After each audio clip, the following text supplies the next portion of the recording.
Don Anselmo no fue siempre un bebedor. Hubo un tiempo en su juventud en el que sus manos solo olían a tierra y a cuero, y sus ojos de un azul profundo como el mar, en calma miraban el horizonte con la firmeza de quien sabe que el futuro es una cosecha que se labra con esfuerzo. Era un campesino recio, el mejor de su aldea, con una mujer, Clara, que era la risa hecha persona, y dos hijos pequeños que correteaban entre los surcos. Su caída no fue un tropiezo, sino un lento hundimiento. La promesa de la cosecha amarga. Todo comenzó con la gran sequía, una estación cruel que duró 3 años, y convirtió la fértil tierra del valle en polvo que el viento se llevaba. Anselmo luchó con la desesperación de un padre, cavando pozos hasta sangrar las manos, rezando a todos los santos. Pero la tierra no cedió. Las deudas se amontonaron como nubes negras, y la risa de Clara se fue apagando, convertida en un murmullo de preocupación. Una noche, en la taberna de Don Goyo, tras la enésima reunión con el prestamista, un vaso de aguardiente resbaló por su garganta como un fuego benévolo. Por un instante, el dolor, el miedo y la culpa se disolvieron. Esa fue la primera vez. Al principio, era solo una copa al caer la tarde, para templar el cuerpo. Luego fueron 2, para dormir la mente. Después, un trago antes del almuerzo, para darle ánimo al día. El alcohol se convirtió en su único confidente, una poción mágica y terrible que le permitía vivir en un presente borroso, sin la sombra aplastante del fracaso. Clara lo veía y se le partía el alma. Las discusiones se volvieron más frecuentes y amargas. «Anselmo, por Dios, mira a tus hijos. Deja esa porquería», le imploraba ella, a veces con lágrimas, a veces con rabia. Él solo podía verterse otra copa y responder con una frase que se le hizo costumbre, el mantra de su decadencia. «Solo necesito pensar. Necesito olvidar».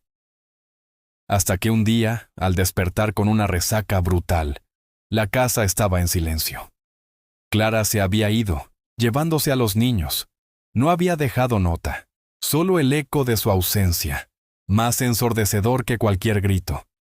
Fue en ese momento cuando el vaso de Anselmo se llenó del todo, y su vida se derramó.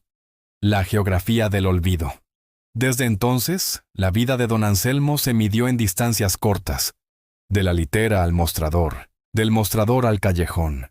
Se convirtió en una figura fija en el pueblo, el hombre de barba crecida y ropa arrugada, que vagaba con una botella en la mano, un espectro con ojos tristes que nadie se atrevía a mirar.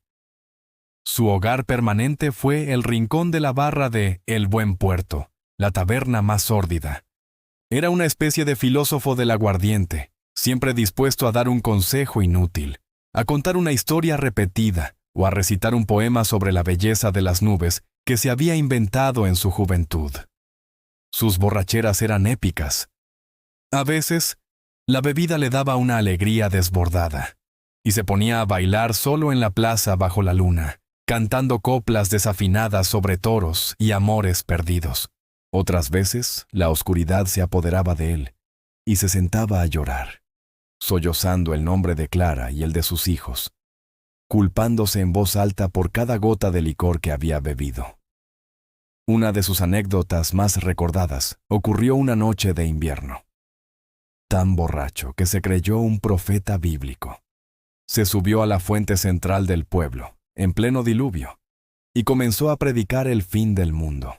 Cuando un policía intentó bajarlo, Anselmo, con una fuerza que no poseía en su sobriedad, lo empujó y declaró que solo el agua podía salvar al mundo. Por supuesto, terminó preso, donde pasó la noche abrazado a la taza del inodoro, convencido de que era el arca de Noé. Un breve rayo de sol. Pasaron 10 años. Anselmo ya no era el recio campesino, era un hombre viejo y gastado. Una tarde de primavera, mientras mendigaba unos centavos, una joven se detuvo frente a él. Tenía el cabello rubio ceniza y unos ojos de un azul profundo que a Anselmo le resultaron dolorosamente familiares. ¿Don Anselmo?, preguntó ella con una voz dulce pero firme. Él asintió, encogido. Soy Lucía, su hija. Anselmo sintió un golpe en el estómago que ni 1000 botellas podrían amortiguar. Lucía había regresado. No con reproches, sino con una noticia que le quemó el alma. Clara, su mujer, estaba muy enferma, en el hospital de la capital. Antes de morir, quería verlo. El viaje fue la prueba más dura de su vida. Lucía le pagó el pasaje y le hizo una promesa. Ella lo esperaría en el andén. Pero si bebía una sola gota antes de ver a su madre, ella se iría para siempre. Anselmo, por primera vez en años, sintió el aguijón de la esperanza y el miedo a partes iguales. En el tren, el temblor de la abstinencia fue un tormento. Cada sacudida del vagón le parecía un demonio que le ofrecía el trago. El fantasma del alcohol le susurraba, lo tentaba, le prometía alivio. Pero en su mente, la imagen de Clara en una cama de hospital y la mirada de su hija lo ataron al asiento. Llegó a la capital tambaleándose, pero sobrio. El encuentro y la verdad. Ver a Clara fue verse en un espejo roto. Estaba delgada, frágil, pero en sus ojos brillaba la misma bondad. Se tomaron de la mano y las palabras no hicieron falta.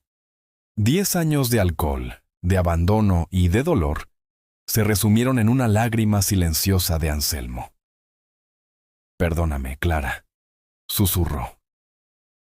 Ella le apretó la mano y sonrió con debilidad. «No tienes que pedir perdón, Anselmo. Tú también sufriste. Solo vive, Anselmo. Por ti, por los niños». Ella murió esa noche. El entierro fue un día gris y lluvioso. Lucía y su hermano, un joven serio que trabajaba como maestro, lo miraron con pena, no con odio. Le ofrecieron un lugar para quedarse en la capital, un techo y un trabajo humilde. Anselmo, por primera vez, rechazó la bebida. El trato que había hecho era solo para verla a ella, pero la promesa que le hizo al verla morir fue para sí mismo. Aceptó el techo y el trabajo. No se curó de un día para otro. El fantasma de la botella siguió rondando, pero cada mañana, al despertar y verse sobrio, sentía un pequeño, tenue rayo de sol. Comprendió que el alcohol no le había ayudado a olvidar, sino que le había robado el recuerdo. La pena era más intensa ahora, pero también más real, más humana. Don Anselmo, ya sin el don, ni la leyenda del bebedor sobre sus hombros, dedicó el resto de sus días a intentar ser el padre y el hombre que debió haber sido.